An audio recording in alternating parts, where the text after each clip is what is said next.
Who will tell us of the things of old, of the things of old and of the things that have been? Of Koshchei the Deathless, of Koshchei the Immortal. In a certain country, it matters not where, there once lived a king. He had 3 sons, all of them grown men. Koshchei the Deathless one day carried off their mother. The 2 eldest sons received the king's blessing and went to search for her, but disappeared. Then the youngest son, Ivan, said to his father, "Father, give me your blessing. Let me go and look for my mother." But his father would not have it, saying, "Your brothers are no more. If you likewise go away, I shall die of grief." "Not so, father, but if you bless me, I shall go, and if you do not bless me, I shall go anyway." So his father consented and gave his blessing. Prince Ivan went into the town to choose a worthy steed. Each one he put his hand upon, or each one he sat upon, gave way. He could not find a steed worthy of this task, and so wandered with drooping brow throughout the town and along the roads. In town, an old woman appeared and asked, "Why is your brow hanging so low, my prince?" They thought, "Why is this woman asking me? Well, perhaps she could be of use." "Well, mother, because I could not find a steed worthy enough to ride to go in search of my mother, who was stolen by Koshchei the Deathless." "Silly fellow," she cried, "to suffer and to not ask for an old woman's help. Come with me." And she took him to a hill, pointed at a piece of ground and said, "Dig there." In time, Prince Ivan found a plate with 12 locks on it. He broke the locks with ease and moved aside the plate. There was a passageway.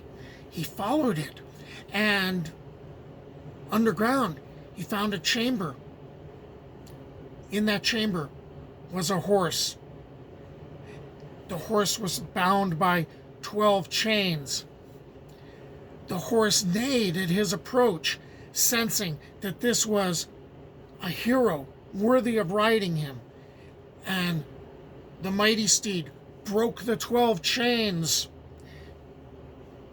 Ivan took this horse, bridled it, saddled it with a Cherkassian saddle, and donned armor worthy of his quest. And as he left, he gave the old woman money and said to her, "Forgive me, mother, and bless me," which she did, and he mounted the steed and rode away. Long did he ride. At last he came to a mountain, a tremendously high mountain, and so steep that it was utterly impossible to get up it. Presently his brothers came that way. They all greeted each other and rode on together till they came to a rock 150 poods in weight, and on it was this inscription: "Whosoever will fling this rock against the mountain, to him will a way be opened." The 2 elder brothers were unable to lift the rock, but Ivan, at the first try, flung it against the mountain, and immediately there appeared a ladder leading up the mountainside. Ivan walked on. In time he came to a huge house. In it lived a king's daughter. She had also been stolen by Koshchei the Deathless. Prince Ivan walked around and around the enclosure, but could not find any doors. The king's daughter saw him and called to him from the balcony and said, "See, there's a chink in the enclosure. Touch it with your little finger, and it will become a door."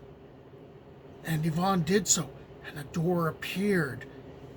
He entered the house, and the maiden received him kindly and gave him food to eat and gave him much to drink, and then began to question him. "I seek to free my mother from Koshchei the Deathless." "Oh, it'll be difficult to defeat him. Koshchei is not mortal. He will kill you. He often comes here to see me. See, there is his sword.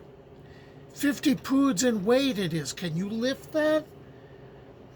Ivan did so. Not only did he lift the sword, he tossed it in the air easily and caught it. And so he continued on his way.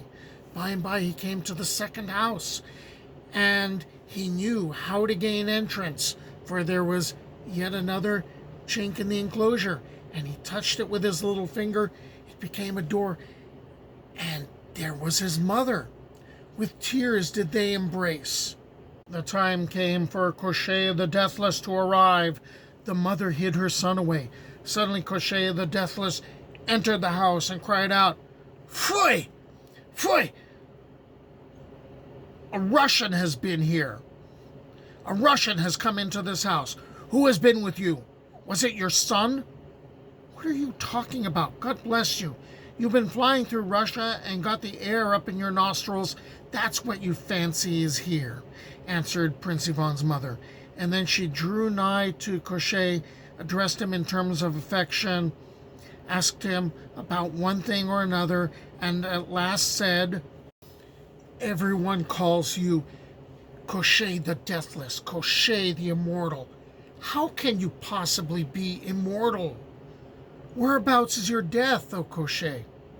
"My death," he replied, "is in such a place. There stands an oak on an island, and under the oak is a casket, and in the casket is a hare, and in the hare is a duck, and in the duck is an egg, and in the egg is my death."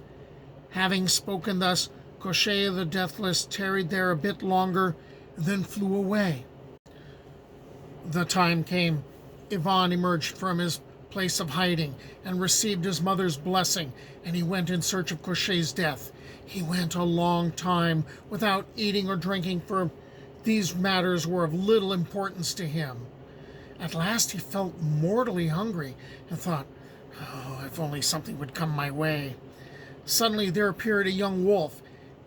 He thought about killing it, but from a hole sprang the she-wolf, who pleaded, "Don't hurt my little one.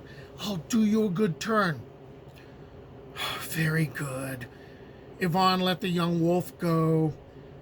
He then saw a crow, and he thought about bringing it down with his arrow. But the crow exclaimed, "Don't hurt me. I'll do you a good turn." Ivan thought it over and spared the crow. Then he went farther and came to a sea and stood still on the shore. At that moment a young pike suddenly jumped out of the water and fell on the strand. He caught hold of it and thought, for he was half dead with hunger, "Now I shall have something to eat." All of a sudden appeared a pike and said, "Don't hurt my little one, Prince Ivan. I'll do you a good turn." So he spared the little pike also. But how was he to cross the sea? He sat down on the shore and thought deeply. But the pike knew quite well what he was thinking about and laid herself right across the sea. Prince Ivan walked along her back as if he were going over a bridge, and came to the oak where Koshchei's death was. There he found the casket and opened it. Out jumped the hare and ran away. How was the hare to be stopped? Prince Ivan was terribly frightened at having let the hare escape, and gave himself up to gloomy thoughts.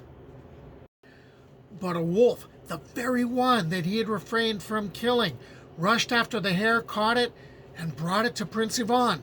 With great delight he seized the hare, cut it open, and the duck within flew out and flew away. He shot an arrow at it, but shot wide, so again gave himself up to his thoughts.